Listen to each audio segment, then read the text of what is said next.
Assalamualaikum warahmatullahi wabarakatuh. Perkenalkan, nama saya Wisnu Nugroho, NIM 14014180036, nomor presensi 21 dari Rombel A, dari jurusan Pendidikan Guru Sekolah Dasar Universitas Negeri Semarang.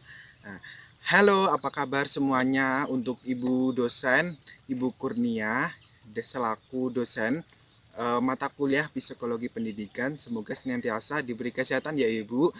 Dan apa kabar untuk teman-teman satu rombel? Semoga selalu diberi kesehatan selalu ya.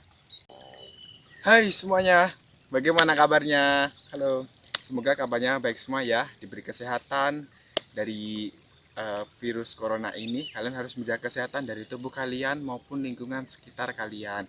Apalagi di bulan puasa kayak gini, kalian harus senantiasa jaga kesehatan loh ya, agar terhindar dari paparan virus corona.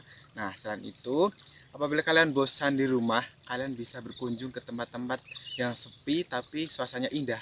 Seperti saya ini, bisa berkunjung ke sawah maupun ke pegunungan seperti ini. Kan view-nya menyenangkan tapi jauh dari kerumunan orang-orang banyak seperti itu. Jadi, semisal kalian bosan di rumah, kalian bisa membuat hati kalian senang untuk berkunjung ke sawah ataupun tempat-tempat yang sepi tetapi indah untuk dipandang, untuk bisa menyejukkan hati kalian, bisa menghibur diri kalian.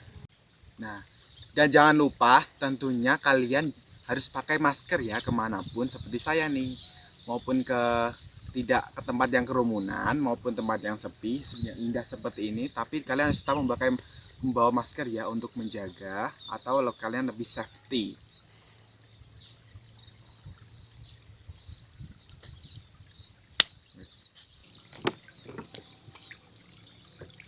Hai, kita buka masker dulu ya.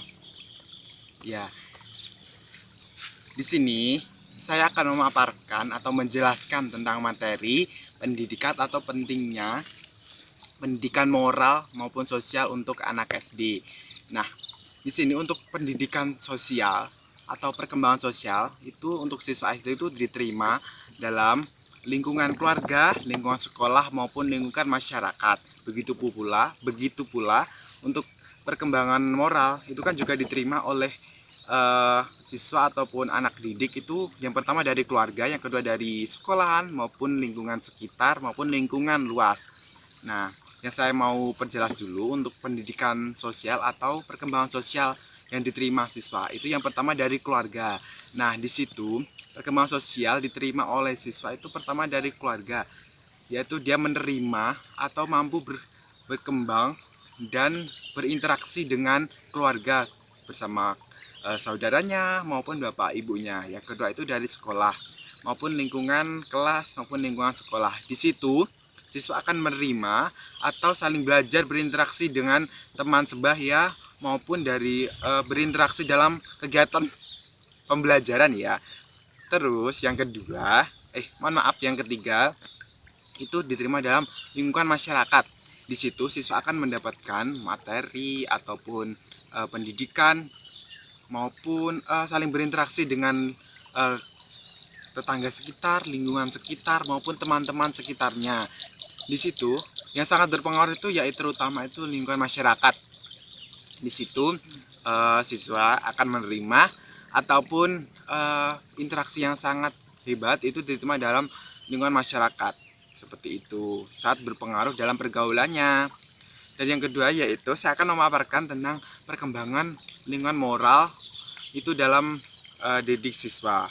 Ketahui sendiri untuk pendidikan moral itu yaitu tentang siswa mengetahui atau tentang peraturan maupun hukuman dalam kehidupan sehari-hari yang diterima dari keluarga maupun lingkungan sekolah maupun lingkungan masyarakat. Dia akan menaati peraturan yang diterimanya seperti itu.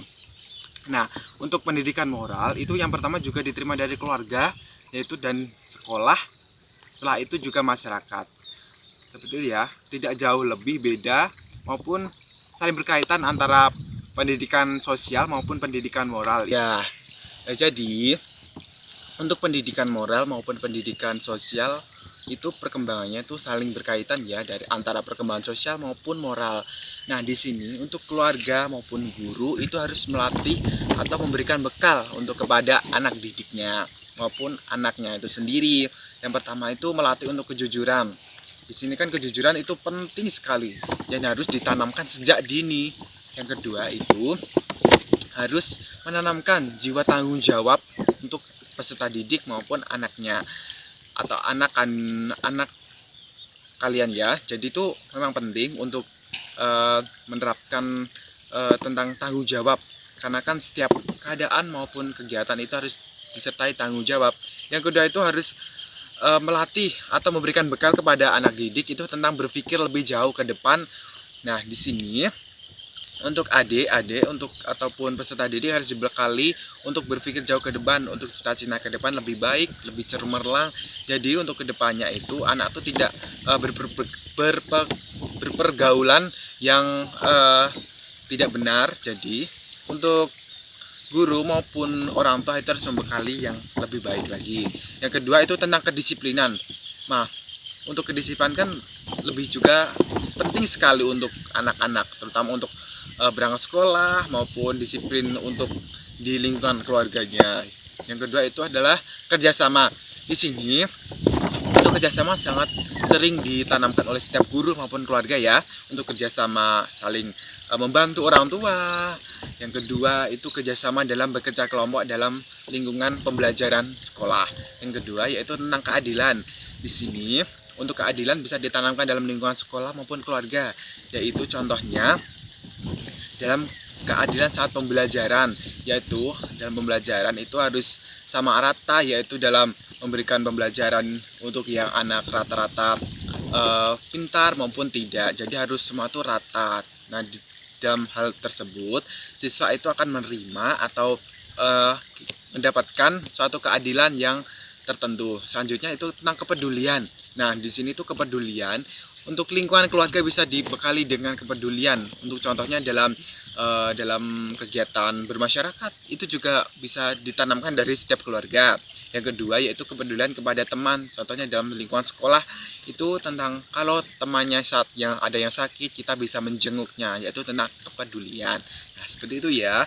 Itu contoh dari pentingnya perkembangan maupun pendidikan moral dan sosial untuk anak-anak. Nah, jadi kalian harus ketahui untuk orang tua maupun guru maupun peserta didik itu memang penting ya untuk pendidikan moral maupun pendidikan sosial. Yaitu dalam proses perkembangan sosial maupun moral, siswa itu juga selalu berkaitan dengan proses belajar kan. Konsekuensinya kualitas hasil berkembangnya sosial siswa sangat berpengaruh pada proses kualitas pembelajaran. Nah, contohnya siswa tersebut baik di lingkungan sekolah dan keluarga maupun di lingkungan yang lebih luas, ini bermakna bahwa proses belajar itu sangat menentukan kemampuan siswa dalam bersikap dan berperilaku sosial yang selaras dengan norma moral, sosial, dan hukum dan lainnya yang berlaku dalam masyarakat. Untuk guru maupun peserta didik dan juga keluarga, kalian harus mengetahui ya, untuk pendidikan moral dan sosial itu sangat penting untuk menentukan keberhasilan kalian, pendidikan kalian maupun jati diri kalian sendiri.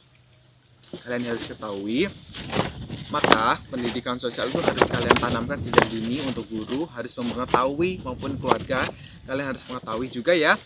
Untuk pendidikan sosial itu juga sangat berpengaruh maupun moral dan sangat berkaitan eratnya untuk masa depan peserta didik. Nah, terima kasih untuk pemaparan dari saya. Kurang lebihnya saya mohon maaf. Wassalamualaikum warahmatullahi wabarakatuh. Terima kasih dan mohon maaf apabila ada kesalahan. Dadah.